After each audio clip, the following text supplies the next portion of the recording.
Hello,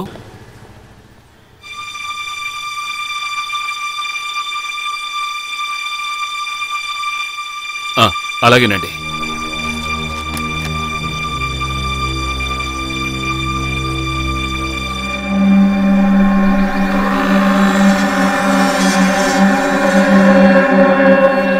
నిన్న ఇక్కడికి ఇద్దరు ప్లాస్టిక్ ఉన్నాయా పాత సామాన్లు ఉన్నాయా అంటూ వచ్చారు. అప్పుడే నాకు డౌట్ వచ్చింది. మరి ఈ విషయం మీరు ముందే ఎందుకు చెప్పలేదు? ఏం చెప్పను, కిటికీ చూలు విరగొట్టకండి, దొంగతనం చేయకండినా. వాళ్ళు పొగలొచ్చి ఈ చోటు చూసుకుని వెళ్లారు. సరే పోలీసులు ఉన్నారుగా, అందుకే నేను తిన్నగా స్టేషన్ కి వెళ్ళాను. కంప్లైంట్ కూడా ఇచ్చాను. రేడియో, వాచ్ ఇవన్నీ పోయినందుకు నాకు బాధగా లేదు. మీరు మొదటిసారి కొనిచ్చిన చీర పోవటమే నాకు బాధగా ఉంది.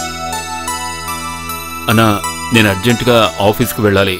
ఈ రోజు జనం ఎక్కువగా ఉంటారు, సోమవారం కదా. పర్లేదు, మీరు వెళ్ళండి సార్. నేను వెళ్ళొస్తాను. పోలీసులు వస్తే నేను మాట్లాడతానండి. పోలీసులు చెప్పకుండా ఉండాల్సిందే. వాళ్ళకి చెప్పడం మన బాధ్యత అండి, లేదంటే మళ్ళీ వాళ్ళు వస్తారు. పోలీసులతో మీరే మాట్లాడండి. లేదు లేదు, పర్వాలేదు. నేను వెళ్ళలేదంటే కొంచెం ప్రాబ్లం. అయితే మీరు వెళ్ళండి సార్. తీసుకోండి అమ్మా.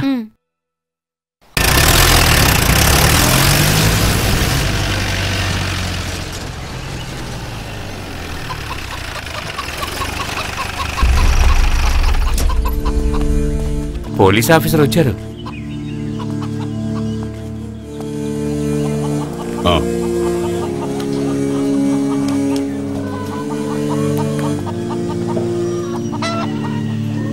ఇక్కడ కాశీనాథ్ ఎవరయ్యా? నేనే సార్. దొంగ ఏమేమి వెతికెళ్ళాడో చెప్పు. నేను చెప్తాను సార్. ఒక రేడియో, ఆ తర్వాత ఒక వాచ్. నిన్న ఉదయం పాత పేపర్లు, బాటిల్స్ ఏరుకునే వాళ్ళు 4-5 తిరుగుతుంటేనే నాకు అనుమానం వచ్చింది. నేను వెంటనే మా ఆయనతో చెప్పాను, వీళ్ళందరూ దొంగ వాళ్ళు, జాగ్రత్తగా ఉండండి అని. చెప్పానా లేదా?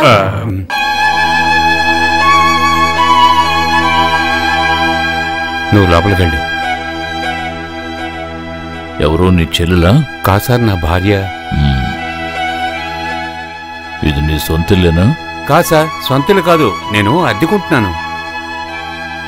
సరే, ఇంటికి ఇంటి ఓనర్ ఎవరు? సార్ చీటీల కంపెనీలో మేనేజరు. ఆయన ఆఫీస్కి వెళ్ళారు. ఈ వాచ్లు, రేడియోలు కనిపెట్టడానికి నేను ఉద్యోగం చేస్తున్నానా? అన్నీ కలిస్తే ఎంతుంటాయి? తెలీదు సార్. నువ్విచ్చిన కంప్లైంట్ చూస్తే ఏవో కొన్ని లక్షలు పోయినట్టుగా ఉంది. తీరా చూస్తే డొక్కులో రేడియో, అరిగిపోయిన వాచ్. పెరగొట్టిన కిటికీ ఎక్కడుందో చూపించు. సార్ అక్కడ సార్. ఇదా? అదే సార్.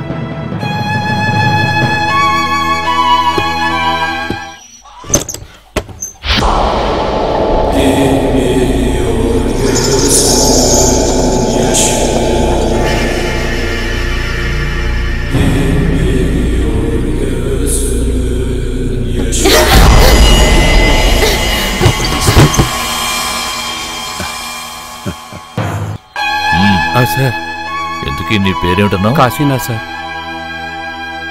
ఇంట్లో ఉండేది ఎవరు? ఆయనే సార్, చీటీ కంపెనీలో పనిచేస్తున్నారు. పేరు? John sir. పేరు జాన్ కాదు, జోన్. ఇంకెవరూ లేరా? వైఫ్ పేరు అంబిక, పిల్లాడి పేరు ఎడిసన్. అవును, ఈ ఇంటికి అద్దెంత? 1000 రూపాయలు సార్. 1000 రూపాయలు చాలా ఎక్కువ కదా.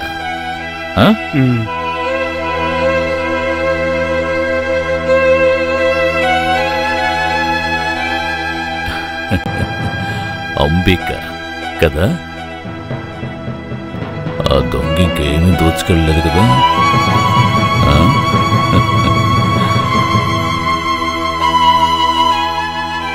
భలే పెట్ట. అద్దె 1000 రూపాయలైనా ఇంటికి భలే కళ్ళుంది.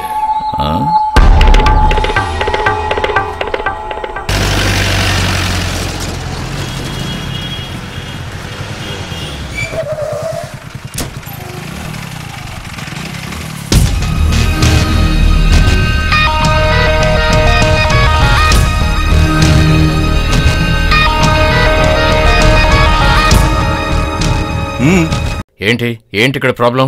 సార్, ఈ కంపెనీలో మేమందరం చీట్లు కట్టాం. ఇల్లు కట్టుకోవడానికి, పిల్లల చదువులకి, పెళ్లిళ్ళకి కష్టపడి సంపాదించి ఇందులో ఆదా చేసి ఈ కంపెనీలో చిట్ ఫండ్ కట్టాం. సార్ ఇది మూసేసి 4-5 రోజులు అవుతుంది. ఇప్పుడు మేమేం చేయాలి సార్? అందరూ ఇక్కడ గుంపుగా ఉండడం వల్ల ఏ లాభం లేదు. ఇంతకీ ఈ కంపెనీ మేనేజర్ ఎవరు? వాడు ఎస్కేప్ అయ్యాడు సార్. నిన్నటి వరకు ఇక్కడే ఉన్నాడు సార్. నా చీటీ పూర్తయి 2 వారాలైంది సార్. వచ్చే బుధవారం మా అమ్మాయి పెళ్లి సార్. వచ్చినప్పుడల్లా ఇదిగో రేపిస్తాం ఎల్లుండిస్తాం అంటున్నారు సార్. మొన్న వచ్చినప్పుడు అతను రాజమండ్రి హెడ్ ఆఫీస్ కి వెళ్లి వెంటనే వచ్చేస్తానన్నాడు సార్. నా కూతురు పెళ్లి ఆగిపోతే నేను వాడింటికి వెళ్లి ఆత్మహత్య చేసుకుంటాను. ఇంకో దారి లేదు సార్. ఆ జానీ ఇల్లు ఎక్కడ?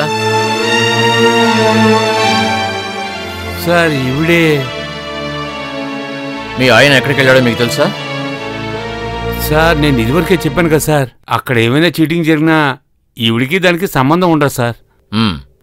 అతను వచ్చిన వెంటనే నన్ను కలవమని చెప్పండి. సార్ సార్ సార్ సార్ మగాళ్ళే నీళ్ళు సార్. కానిస్టేబుల్ సార్, మీ డ్యూటీ ఈవినింగ్ అయిపోతుందిగా? Yes sir. ఈవినింగ్ వరకు ఇక్కడే ఉండండి. Okay sir. వాళ్ళందరికీ నచ్చ చెప్పి పంపించండి. Okay sir. ఈవినింగ్ మరో ఆఫీసర్ వస్తాడు. అలాగే సార్.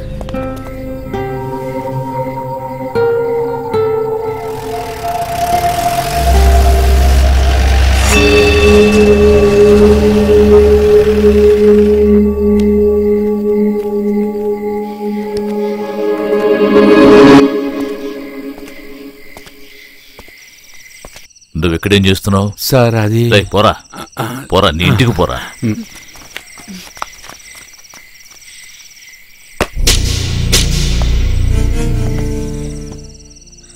రాత్రుల్లో నిన్నెవరో ఇబ్బంది పెట్టకుండా ఉండాలనే నేను కాపులాకి వచ్చాను.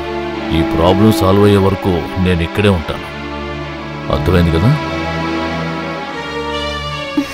ఇది లోపల పెట్టు. వచ్చిన పోలీసు వాడు సంతకం పెట్టాలి.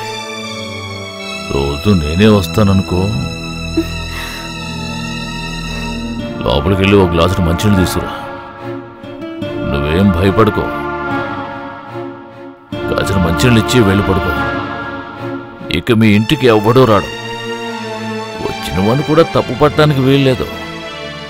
మొత్తం మీద నీ మొగుడు జనం దగ్గర 40 లక్షల రూపాయలు కొట్టేశాడు. డబ్బిచ్చిన వాళ్ళు వదిలేస్తారా ఏంటి? నీ మొగుడు ఎక్కడికి వెళ్ళాడో నీకు తెలీదా? ఇక వాడు తిరిగి రాడు.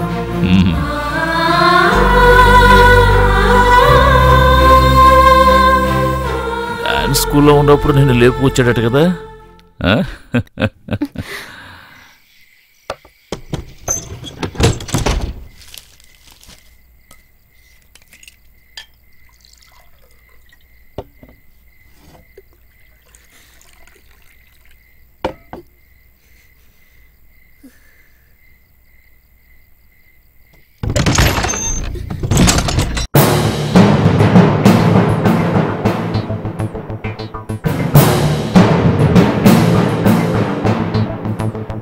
అరిచి గొడవ చేయకుండా ఉన్నావంటే నేను నిన్ను బాగా చూసుకుంటాను.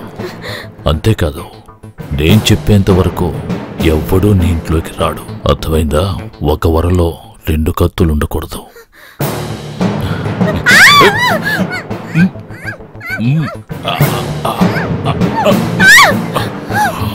ఏయ్, మరి ఓవర్ యాక్టింగ్ చేయకు.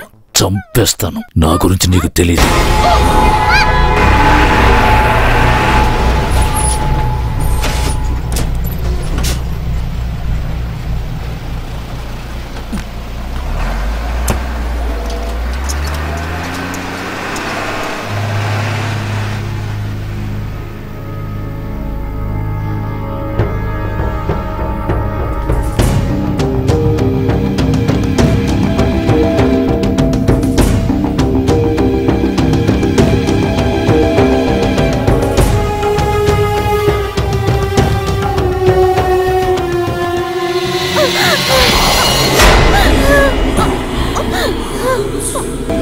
ఇప్పుడు అరిచి గోల్ చేయడానికి ఏమైపోయిందని ఈ ఊళ్ళో వాళ్ళకి ఇదేమైనా కొత్త విషయమో ఏంటి? బుద్ధిగా ఉన్నావంటే నీ కొడుకుని నిన్ను నేనే చూసుకుంటాను. పోలీసు కంటే ప్రొటెక్షన్ ఏముంటుంది?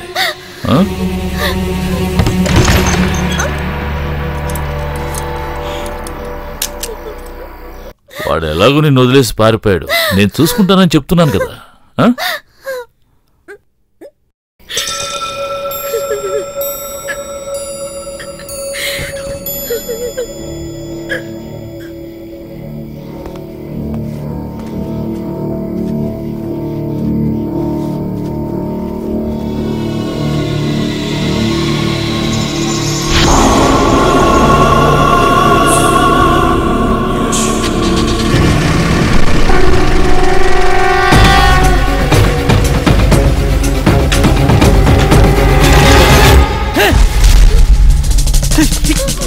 ఏం చేస్తున్నావు నువ్వు?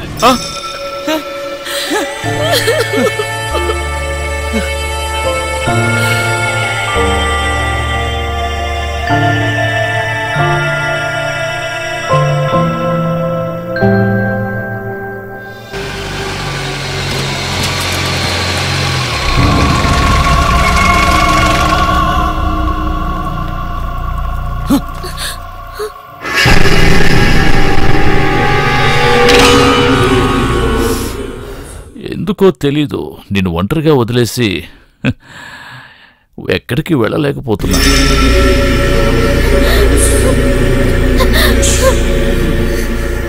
రేపొద్దున్న నేను డ్యూటీకి వెళ్ళను.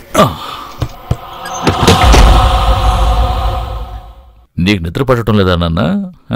వెళ్ళి పడుకో, రేపొద్దున స్కూల్కి వెళ్ళాలి కదా, వెళ్ళు.